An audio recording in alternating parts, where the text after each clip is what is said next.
"Can you stand by the bathroom wall so you don't ruin the wedding photos with your age?" said my new daughter-in-law, her voice dripping with false sweetness as she adjusted her veil. I smiled, picked up my elegantly wrapped gift from the table, and walked straight out of that reception hall. When they discovered what was inside that box, the phone calls started coming at 3 in the morning and haven't stopped since. If you're watching this, subscribe and let me know where you're watching from.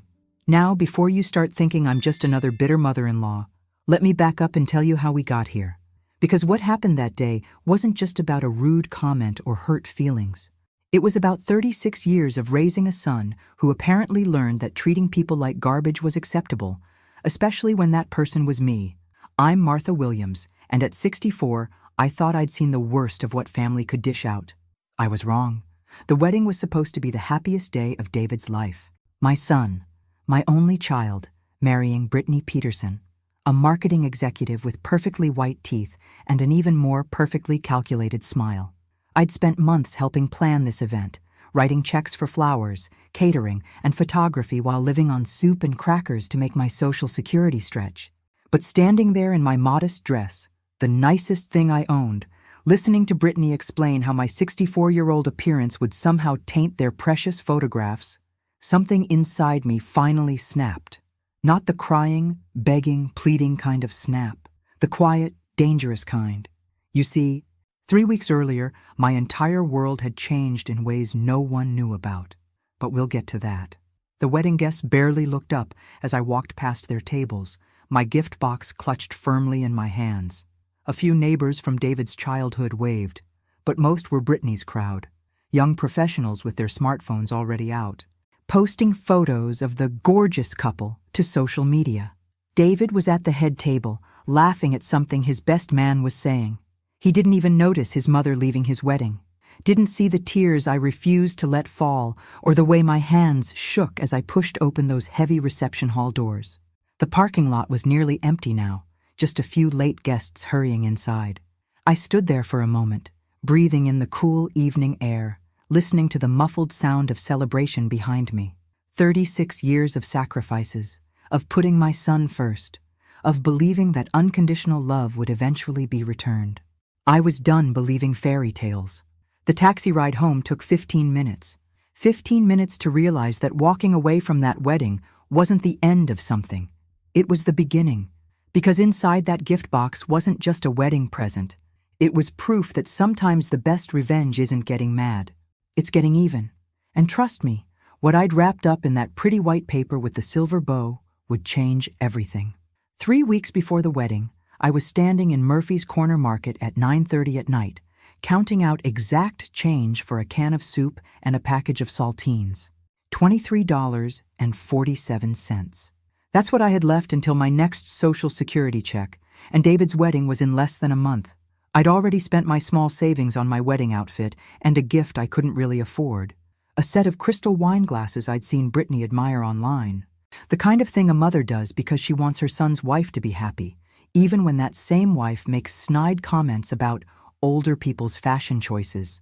The store was nearly empty, just me and Tommy Murphy behind the counter. Same kid who'd bagged groceries here since high school. "Evening, Mrs. Williams," he said with that tired smile of someone working a double shift. "Lottery machine's working tonight if you're interested. Jackpot's up to $62 million. $62 million. I almost laughed. Here I was, rationing soup cans, and he was talking about numbers so large they didn't seem real. But something made me pause. Maybe it was the memory of last week's family dinner, when Brittany had shown off her new designer handbag, the third one this month, while I quietly ate the cheapest thing on the menu.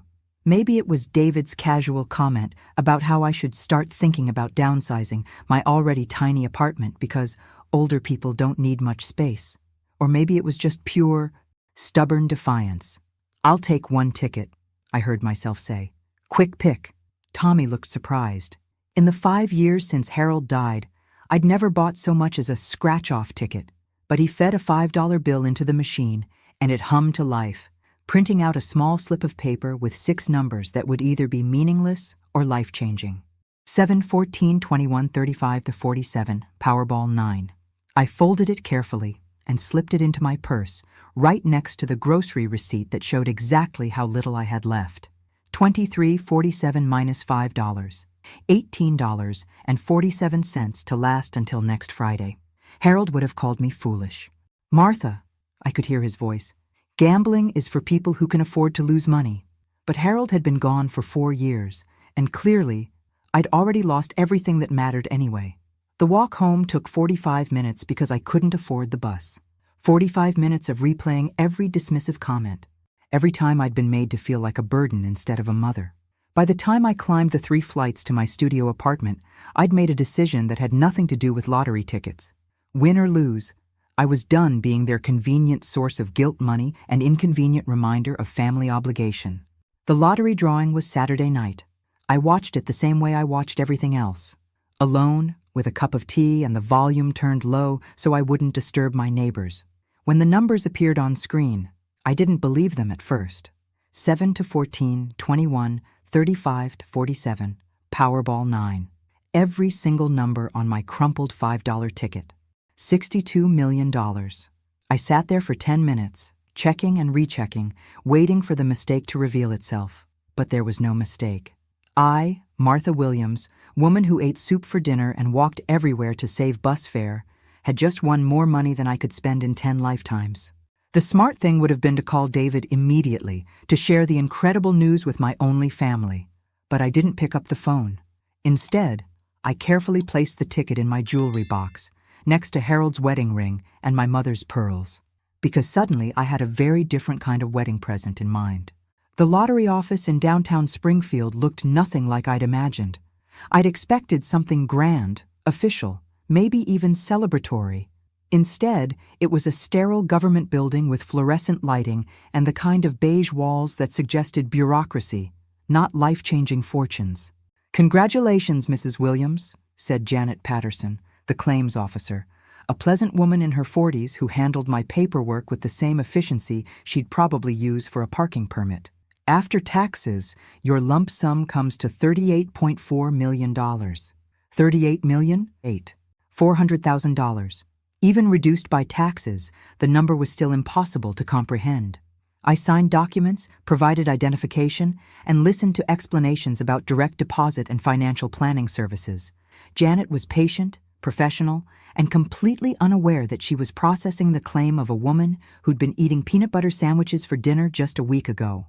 "Now," she said, sliding a business card across the desk, "I strongly recommend speaking with a financial advisor before making any major purchases or decisions. This amount of money can be overwhelming, and we see people make choices they later regret." I nodded politely, but my mind was already made up. I'd had 4 sleepless nights to plan exactly how I wanted to handle this windfall, and overwhelming wasn't the word I'd use. Liberating was more accurate. My first stop was Westfield Financial, where I opened accounts and arranged for electronic transfers. My second stop was Henderson Real Estate, where I'd spotted a "for sale" sign that had caught my attention during my long walks around town. The oceanfront property on Lighthouse Drive? Beverly Henderson raised her eyebrows when I mentioned my interest. "Mrs. Williams, that's a very expensive piece of real estate. The asking price is $2.8 million. I'd like to see it today, if possible." Beverly's demeanor shifted when I mentioned I was a cash buyer.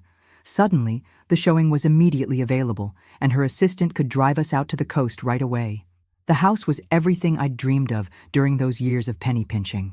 A sprawling contemporary home with floor-to-ceiling windows overlooking the Atlantic, 3 bedrooms, 2.5 baths, and a wraparound deck where you could watch the sunrise over the water.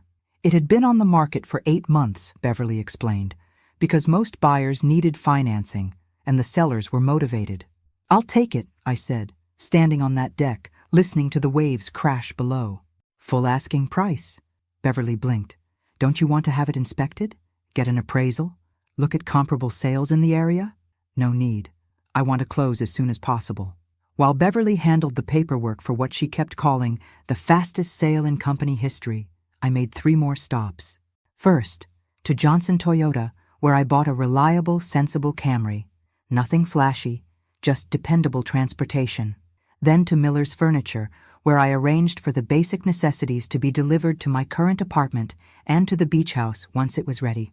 Finally, I went to Pinnacle Bank, where I had them prepare a cashier's check for $3 million, payable to David and Brittany Williams. "This is quite a large amount," the bank manager said, triple-checking my account balance. "Are you sure about this?" "Absolutely certain." The wedding was still 2 weeks away, but my preparations were complete. David and Brittany thought they were getting crystal wine glasses from their financially struggling mother-in-law. Instead, they were getting the keys to their dream life, literally. The deed to the beach house and the check would be wrapped in that pretty white box, my wedding gift that would make their mortgage. Their financial struggles, everything they'd ever worried about, completely irrelevant. I'd spend those 2 weeks fantasizing about their faces when they opened it, about David's shock, Brittany's speechless surprise, about finally being seen as a blessing instead of a burden. I should have known better than to expect gratitude from people who'd never learned to be grateful. The morning of David's wedding, I woke up in my studio apartment with a mix of excitement and nervousness I hadn't felt in years. Today was the day I would transform from the struggling mother-in-law who pinched pennies to the generous benefactor who solved all their problems with one incredible gift. I'd rehearsed this moment for 2 weeks, imagining the joy on their faces, the tears of gratitude, maybe even an apology from Brittany for some of her sharper comments about my limited financial situation. The beach house deed and $3 million check were beautifully wrapped in white paper with silver ribbon, sitting on my kitchen counter like a promise of better family relationships to come.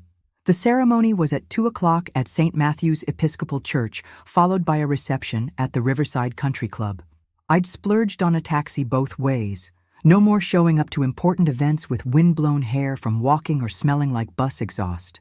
David looked handsome in his tuxedo, standing at the altar with the kind of confident smile that reminded me of his father. Brittany was radiant in her designer gown, the one that cost more than I'd spent on clothes in the past 3 years combined. As I watched them exchange vows, I felt that familiar surge of maternal pride mixed with hopeful anticipation. This gift would change everything between us. The reception started beautifully. The country club was decorated with white roses and gold accents, live music, and waiters circulating with champagne and hors d'oeuvres. I found my assigned table, number 12, toward the back, with David's elderly great-aunt and a few family friends I barely knew. "Martha, you look lovely," said Mrs. Peterson, Brittany's grandmother, leaning over from the next table. "That's a beautiful dress." It was beautiful, the nicest thing I'd owned since Harold's funeral. Navy blue with subtle beading, purchased specifically for this day when I'd finally present my life-changing gift. I'd even splurged on new shoes and had my hair done professionally. The first few hours passed pleasantly enough. Dinner was served, toasts were made, and I watched my son dance with his new wife, both of them glowing with happiness. I kept glancing at the gift table, where my white box sat among dozens of others, waiting for the moment when they'd open presents and discover what their struggling mother-in-law had actually given them. That's when Brittany approached my table. She looked stunning, having changed from her ceremony gown into a sleek reception dress that probably cost more than my monthly rent. Her smile was picture-perfect as she bent down to speak to me. "Martha, could I ask you a tiny favor?" "Of course, dear. Anything for you on your special day. The photographer wants to take some family photos by the main entrance, and the lighting there is just perfect. But the thing is," she paused, her smile never wavering, "could you stand by the bathroom wall instead? I mean, with your age and everything, we're trying to keep the photos looking young and fresh for social media. You understand, right?" The words hit me like ice water. Around the table, conversation stopped. Mrs. Peterson's fork paused halfway to her mouth. Great Aunt Helen actually gasped. But Brittany's smile remained perfectly in place, as if she just asked me to pass the salt instead of essentially calling me too old and ugly for her precious photographs. "I understand perfectly," I said, my voice steady despite the humiliation burning in my chest. I stood up, walked to the gift table, and picked up my white box with its silver ribbon. Then I walked past the shocked faces, past the photographer setting up by the entrance, past my son who was adjusting his tie and completely oblivious to what had just happened. I walked out of that reception hall carrying the keys to their dream house and $3 million in cash. And for the first time in years, I felt absolutely powerful. The taxi driver kept glancing at me in the rearview mirror during the 15-minute ride back to my apartment. I suppose it wasn't every day he picked up a wedding guest, carrying a gift box, and leaving before the cake was cut. "Everything okay, ma'am?" he asked as we pulled up to my building. "You sure you don't want to go back?" "I'm exactly where I need to be," I told him, and meant it. Back in my studio apartment, I sat in Harold's old chair, the one piece of furniture I'd kept when I'd had to sell the house, and placed the unopened gift box on my coffee table. Inside were the deed to a $2.8 million oceanfront home and a check for $3 million. Outside that box was a daughter-in-law who thought I was too old and decrepit to appear in her wedding photos. The irony was almost funny. Almost. I made myself a cup of tea and waited. It was 8:30 when my phone first rang. "Mom?" David's voice sounded strained, confused. "Brittany said you left early. Are you feeling okay? Did something happen?" "I'm feeling better than I have in years, actually. But you missed the cake cutting, the bouquet toss, all of it. People were asking where you went." I sipped my tea, looking at that white box. I'm sure they were. "Mom, what's going on? You're being weird." Weird. 36 years of raising him, 4 years of being their emergency bank account and expressing the slightest independence made me weird. "David, did your wife explain why I left?" There was a pause. "She said you seemed upset about something, but she didn't know what. She feels terrible, Mom. She's worried she did something wrong. She feels terrible. She's worried. But apparently, she hadn't mentioned the part about banishing me to the bathroom wall so I wouldn't contaminate their photographs with my advanced age of 64. Tell Brittany not to worry. I'm sure she'll understand everything soon enough." "What does that mean?" "It means you should go enjoy your honeymoon, David. Congratulations on your marriage." I hung up before he could respond. The phone rang again 20 minutes later. This time it was Brittany, her voice honey-sweet with artificial concern. "Martha, I'm so sorry if I did something to upset you tonight. You know how crazy wedding days are. Everything happens so fast, and I just hate to think—" "Brittany," I interrupted gently, "did you ask me to stand by the bathroom wall so I wouldn't ruin your photos with my age?" Silence. Then, I was trying to arrange the family photos, and I thought, "You thought I was too old and unattractive to be included in your family pictures. That's not— I was just trying to organize things, and the photographer said—" "The photographer told you to hide the elderly relatives?" Another pause. "Martha, you're taking this completely wrong. I was trying to be helpful, to make sure everyone looked their best. I looked my best tonight, Brittany. I spent money I couldn't afford on a dress, shoes, and professional hairstyling so I'd be presentable for your special day. Apparently my best wasn't good enough." "Martha, please don't be so sensitive. It was just about the composition of the photos, not about you personally." Sensitive. There it was. The word that had followed me through 4 years of widowhood, every time I'd expressed hurt or disappointment at their treatment. Too sensitive when they forgot to invite me to David's birthday dinner. Too sensitive when they canceled Christmas plans at the last minute. Too sensitive when Brittany made comments about people on fixed incomes needing to adjust their expectations. "You're absolutely right," I said calmly. "I am being too sensitive. Thank you for the reminder." "So you understand? And you'll come to the gift opening tomorrow? We're doing it at our place around noon." The gift opening, where they'd unwrap their crystal wine glasses and probably make some polite comment about how thoughtful I was before moving on to more expensive presents from other relatives. "I wouldn't miss it," I said. Because I wouldn't. I had 38 million reasons to be there. Sunday afternoon, I stood outside David and Brittany's rental house holding a different gift. A small box containing a key and a folded piece of paper. The original white box with the deed and check was safely locked in my bedroom closet, where it would stay until I decided what to do with it. The house was full of wedding guests who'd stayed over for the gift opening tradition. Brittany's parents, her sister and brother-in-law, a few close friends, and several relatives I barely knew. Everyone was in a festive mood, still buzzing from the previous night's celebration. "Martha!" Brittany rushed over as I entered, her smile brilliant and completely convincing. "I'm so glad you made it, and I hope you know how sorry I am about any misunderstanding yesterday. Wedding stress, you know how it is." "Of course, dear. Think nothing of it." We settled into the living room, where gift boxes and bags covered every surface. David and Brittany took turns opening presents, while someone kept a list for thank you notes. Expensive kitchen appliances, crystal stemware, artwork, luggage, the kinds of things young professional couples received from their well-off families and friends. My original gift, the crystal wine glasses, was received with appropriate enthusiasm. Brittany held them up to the light, praising their quality, while David nodded approvingly. "Thanks, Mom. These are beautiful." They were beautiful, and they'd cost me nearly 2 weeks' worth of grocery money. "Actually," I said, standing up, "I have one more gift for you both." I handed over the small box I'd prepared that morning. David looked surprised. It wasn't like me to bring multiple gifts, given my limited budget, but he opened it eagerly. Inside was a single key attached to a keychain and a folded piece of paper. David held up the key, looking puzzled. "What's this to, Mom?" I cleared my throat. "It's the key to my new apartment. The address is on the paper." The room fell silent. David unfolded the paper and read it, his confusion deepening. "Ocean View Towers, Unit 4B. Mom, that's the expensive high-rise downtown. How did you—" "I used some life insurance money Harold left me. Money I'd been saving for an emergency. Not technically a lie. Winning the lottery definitely qualified as an emergency of sorts. I realized after yesterday that I needed to start thinking about my own future, my own living situation." Brittany's smile was looking strained. "That's wonderful, Martha. But why are you giving us the key?" "Because I want you to see it before I move in next week. It's a 2-bedroom unit on the 4th floor, ocean views, modern kitchen, in-unit laundry. I thought you might like to visit sometime." The implications hung in the air.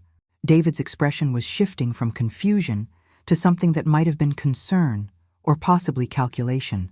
"Mom, how much did this cost?" "More than I probably should have spent, but I'm tired of living paycheck to paycheck. I decided I deserve something nice for my golden years." Brittany's sister, Kelly, was the first to break the uncomfortable silence. "Good for you, Martha. It sounds lovely." But David and Brittany weren't looking at Kelly. They were looking at each other with an expression I recognized from 4 years of being their personal ATM. The look that said they were rapidly calculating what this meant for their own financial expectations. "So, you used all of Dad's life insurance?" David asked carefully. "A significant portion of it, yes. What I didn't mention was the other apartment key in my purse, the one to the beach house that should have been theirs, the one that came with a $3 million check and a mother-in-law who'd been willing to give them everything. Instead, they'd get crystal wine glasses and the knowledge that their emergency bank account had just closed permanently." "Well," Brittany said, her voice a little too bright, "I think that's just great. Really, independence is so important." I smiled and settled back into my chair to watch them open the rest of their gifts. Because the best was yet to come. Moving day arrived with professional movers, expensive furniture, and my son standing in my new apartment lobby looking like he'd seen a ghost. I hadn't expected him to show up, but there he was at 8 in the morning, holding 2 cups of coffee and wearing the expression of someone trying to solve a puzzle. "Mom, we need to talk." Ocean View Towers was everything I'd told them it would be. Luxury high-rise living with concierge service, a fitness center, and apartments that cost more per month than most people's annual salaries. My 4th-floor unit had floor-to-ceiling windows overlooking the harbor, granite countertops, and enough space for the life I'd always wanted but never thought I could afford. "Nice place," David said, looking around as movers carried in furniture that clearly hadn't come from my old studio apartment. "Really nice. Expensive nice." I accepted the coffee, a peace offering, apparently, and watched him process the transformation. Gone was the struggling widow counting pennies for soup cans. In her place was a woman who could afford designer furniture and harbor views. "I told you I used your father's life insurance money." "All of it?" "A good portion of it, yes." David walked to the windows, staring out at the water. "Mom, Brittany and I have been talking, and we're worried about you. This seems really impulsive. Moving to an expensive place, spending money you've been so careful with for years. Are you sure you thought this through?" Worried about me? That was rich, coming from someone who hadn't called to check if I'd made it home safely after walking out of his wedding. I've never been more sure of anything. But what about your future? What if you have medical expenses, or need care, or— "David," I set down my coffee cup, "are you concerned about my well-being, Or are you concerned about what this means for your inheritance? His face flushed. That's not fair. Mom, I'm trying to look out for you. The same way you looked out for me at your wedding? That stopped him cold. For a moment, neither of us spoke while movers arranged my new sofa. Real leather, the kind I'd admired in showrooms but never dreamed of owning. Brittany feels terrible about that misunderstanding, he said finally. I'm sure she does. She really does, Mom. She's been upset all week, worried that you hate her. I almost laughed. Brittany was upset all right, but probably not for the reasons David thought. More likely, she was calculating how much money had just slipped through their fingers. I don't hate Brittany, hate David, but I also don't intend to spend my remaining years making myself smaller so other people feel more comfortable. He studied my face, and for a moment, I saw a flicker of the little boy who used to crawl into my lap when thunderstorms scared him. Then it was gone, replaced by the calculating adult who'd learned that his mother was an ATM, not a person. So what happens now? Now I live my life the way I choose to live it. And us? Our relationship? I looked at my son, this man I'd raised and sacrificed for and loved unconditionally for 36 years, and felt something shift inside me. Not love dying, but expectations finally being buried. That depends entirely on whether you want a relationship with me or just access to whatever money you think I have left. The silence stretched between us while movers arranged furniture, and my new life took shape around us. Finally, David picked up his coffee cup. I should go, let you get settled. After he left, I stood at those floor-to-ceiling windows, looking out at a view that cost more per month than I'd previously spent per year, and felt absolutely no guilt whatsoever, because this was just the beginning. 2 weeks later, Brittany showed up at my door with homemade cookies and an apology that sounded like she'd rehearsed it in the mirror. I let her in, offered coffee, and watched her eyes catalog every expensive detail of my new apartment. Martha, I owe you a huge apology for my behavior at the wedding. I was so stressed, and I said things that came out completely wrong. The last thing I ever wanted was to hurt you. She was good. I'll give her that. The right amount of regret in her voice, tears that looked genuine, body language that screamed remorse. If I hadn't spent 4 years watching her manipulate my son, I might have been convinced. Apology accepted, dear. Really? Her relief seemed genuine. I've been sick about it. Martha, absolutely sick. David said you thought I was calling you old or ugly, and I swear that's not what I meant at all. What did you mean? She set down her coffee cup and leaned forward, the picture of earnest sincerity. I was trying to arrange people by height for the photos. You know how photographers are about composition. I thought if the shorter people stood in one area and the taller people in another, by the bathroom wall. Well, yes, but only because the lighting was better there. Not because of your age or anything like that. I would never. I held up a hand. Brittany, you don't need to explain. What's done is done. But she wasn't finished. This was clearly a prepared speech, and she was determined to deliver every word. The thing is, Martha, I realize my words might have sounded hurtful, even though that wasn't my intention. And I want you to know that I consider you family now. Real family. Which is why David and I have been talking. And we'd love to have you over for dinner this weekend. Just the 3 of us, so we can really talk and clear the air. Dinner, at their house, where they could pump me for information about my sudden financial upgrade without witnesses. That's very thoughtful. Saturday night? I'll make that pot roast you complimented at Easter. I'd complimented it because I was trying to be polite, not because it was actually good. Brittany's cooking skills were as artificial as her apologies. I'm afraid I have plans Saturday night.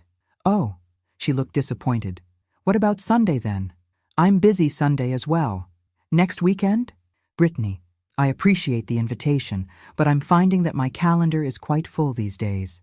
That wasn't entirely true. I spent my evenings reading, walking on the harbor promenade, or sitting on my balcony watching boats come and go. But for the first time in years, my solitude felt like choice rather than abandonment. Full with what? The question slipped out before she could stop it, revealing the real reason for this visit. She wanted to know what I was doing, where I was going, who I was spending time with, and most importantly, who else might have access to whatever money I'd mysteriously acquired. Various things. I'm exploring my options. What kind of options? I smiled and stood up, the universal signal that a visit was over. Thank you for the cookies, Brittany. They're delicious. She gathered her purse, clearly frustrated that her fishing expedition hadn't yielded any useful information. At the door, she turned back with one more attempt. Martha, you know David loves you so much. He's worried that this rift between us is hurting your relationship with him. There's no rift. Brittany, there's just clarity. After she left, I ate one of her cookies, store-bought, despite her claims of homemade, and watched the harbor lights twinkle in the distance. 24 days until they'd realize exactly how much clarity I'd gained, because the beach house closing was scheduled for next month. And when it did, everything would become crystal clear. The private investigator's report arrived on a Tuesday morning, delivered by courier to my apartment. I'd hired Rebecca Chen the week after Brittany's visit, partly out of curiosity and partly out of self-preservation. If they were digging into my finances, I wanted to know what they might find. The report was thorough and enlightening. David and Brittany had indeed hired their own investigator to trace my sudden wealth. They'd discovered the new apartment, the car purchase, and the furniture upgrades. What they hadn't discovered was the lottery ticket, or the beach house purchase. More interesting were the financial details Rebecca had uncovered about their own situation. Despite David's recent promotion and their comfortable lifestyle, they were living paycheck to paycheck. Credit card debt, student loans, and a mortgage that consumed nearly half of David's income. They'd been counting on my eventual death to solve their financial problems. The phone calls had started 3 days ago, subtle at first. Mom, I was wondering if you'd looked into long-term care insurance. At your age, it's probably getting expensive. Have you updated your will recently? With the apartment and everything, you should probably review your beneficiaries. Brittany mentioned that her grandmother had a great financial advisor who specializes in retirement planning for seniors. Maybe you should talk to someone professional about managing your assets. Assets? Beneficiaries? Long-term care insurance? They weren't even trying to be subtle anymore. This morning's call was David again, his voice carrying that forced casualness I'd learned to recognize over the years. Mom, I hate to bring this up, but our investigator friend mentioned that someone might have won the lottery recently. Someone local. Isn't that crazy? Can you imagine suddenly having all that money? My coffee cup paused halfway to my lips. Investigator friend? Oh, you know, Jake Morrison from high school. He's a private investigator now. We were just talking, and he mentioned this lottery thing. Weird coincidence, right? They knew. Maybe not everything, but they knew enough to be asking the right questions. Very weird, I agreed. The thing is, if someone did win that much money, they'd probably want to be careful about who they told. You know how people can get when there's that much cash involved. Friends, family, everyone suddenly needs help with something. The irony was breathtaking. My own son was warning me about family members who might take advantage of lottery winners. That's very wise advice, David. So, hypothetically, if you knew someone who'd come into money suddenly, you'd tell them to be really careful about who they trust, right? Absolutely. I'd tell them to be especially careful about family members who'd already shown they view them as a source of money rather than a person worthy of respect. Silence on the other end of the line. Mom, what are you saying? I'm saying that if someone won the lottery, they'd probably want to make sure their gifts went to people who appreciated them for reasons beyond their bank account balance. Are you... Mom? Did you win the lottery? I looked out my harbor view windows at the life I'd bought with my winnings. Then, at the beach house deed sitting in my desk drawer, the deed that should have been their wedding present. I think this conversation has gone on long enough, David. Mom, wait. I hung up and turned off my phone, because tomorrow was the day I'd been waiting for. Tomorrow, the beach house purchase would be finalized. The $3 million check would be deposited, and my preparations would be complete. Tomorrow, I'd give them exactly what they deserved. The beach house was everything I'd dreamed of, and more. Standing on the wraparound deck at sunrise, watching dolphins play in the waves beyond my private beach, I understood why people said money couldn't buy happiness. It couldn't, but it could buy freedom from people who made you unhappy. I'd been living here for a week, having quietly moved my most important possessions while keeping the downtown apartment as a decoy. Let David and Brittany drive by Ocean View Towers, looking for signs of my daily routine. Let them wonder how often I was home, who I was seeing, what I was planning. My phone had been buzzing constantly since our last conversation. Calls, texts, voicemails that grew increasingly desperate as they realized I wasn't answering. Finally, yesterday, Brittany had shown up at the downtown apartment. According to the doorman, who'd been well compensated for his discretion, she'd waited in the lobby for 3 hours. This morning, she tried a different approach. The text message was a masterpiece of manipulation. "Martha, David is in the hospital. Please call immediately." I called the hospital directly. No David Williams admitted. No emergency room visits. Nothing. So I called her back. "Martha, thank God. David collapsed at work and they rushed him to Springfield General. Can you meet us there?" "Brittany, I just called Springfield General. David isn't there." Silence. Then, "Well, maybe they transferred him. Or maybe I misheard the name of the hospital in all the confusion." "David isn't in any hospital, Brittany." More silence. "We need to talk, Martha. Face to face. There are things you don't understand." "Such as?" "Such as the fact that you winning the lottery affects more people than just you." There it was. The mask finally slipping completely off. "How does my winning the lottery affect you, Brittany?" "Because we're family. Because we've been counting on you, planning around you being part of our financial future. Because David is your only son, and you can't just cut us out because of one stupid comment I made at our wedding." One stupid comment. Yes, one comment that I've apologized for 100 times, and you're acting like I committed some unforgivable sin. It's not fair, Martha. It's not fair to punish us forever because I misspoke one time when I was stressed. I walked to my beach view windows, watching waves crash against rocks that belong to me now. "You're right, Brittany. It's not fair to punish you for one comment." "Thank you. I knew you'd—" "Which is why I'm not punishing you for the comment." "Then what?"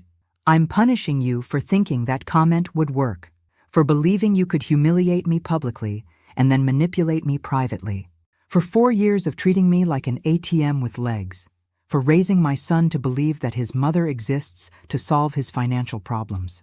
Martha, that's not— for assuming that blood relation gives you the right to my money but not the obligation to treat me with basic human decency." Her voice turned cold. Calculating. "You know what, Martha? Maybe you're right. Maybe we did take you for granted. But you need us more than we need you. You're a 64-year-old woman with no friends, no life, no family except us. What are you going to do with all that money? Sit alone in your fancy apartment until you die?" I smiled, looking out at my private beach, my infinity pool, my 3-bedroom house that should have been their wedding present. "Actually, Brittany, I have plans for the money. Big plans. Plans that were going to include you and David right up until you asked me to stand by the bathroom wall." "What kind of plans?" "The kind that would have made you very, very happy. But now you'll never know, will you?" I hung up and turned off my phone again. Tomorrow I'd turn it back on. Tomorrow I'd let them discover what they'd actually lost. But tonight I was going to sit on my deck, drink wine that cost more than their monthly mortgage payment, and watch the sunset over the ocean that belonged to me. The final call came on Saturday morning at exactly 9 a.m.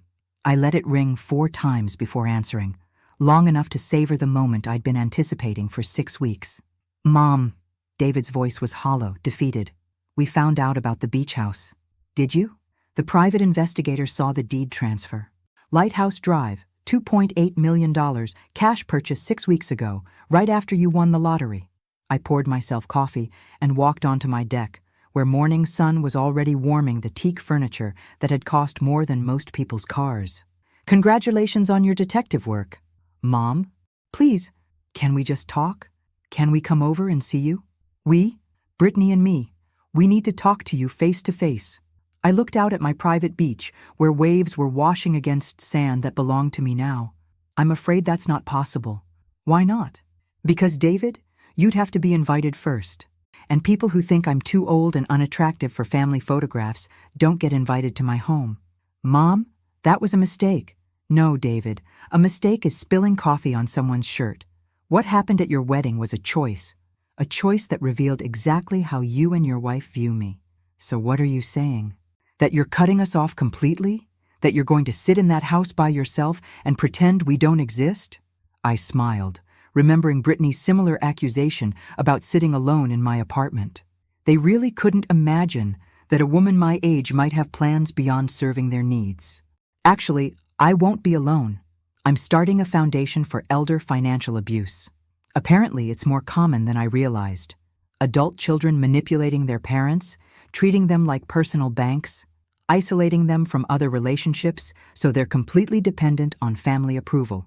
Silence on the other end. I'm also thinking about writing a book, about what it's like to win the lottery at 64, about the relationships that change when money enters the picture, about learning to set boundaries with adult children who've forgotten how to be grateful. Mom, but here's the truly interesting part. Truly, David, want to know what your wedding present was actually going to be? What do you mean? I walked to my desk and pulled out the original gift, the white box with silver ribbon that I'd carried out of his wedding reception. Inside were the beach house deed and a cashier's check for $3 million, both made out to David and Brittany Williams. I had wrapped up the deed to this house and a check for $3 million.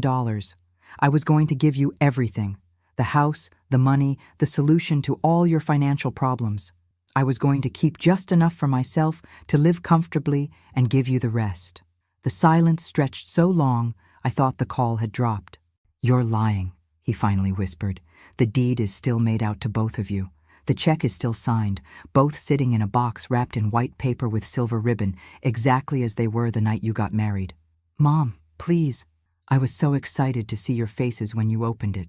I imagined your joy, your gratitude, maybe even an apology from Brittany for some of her sharper comments over the years.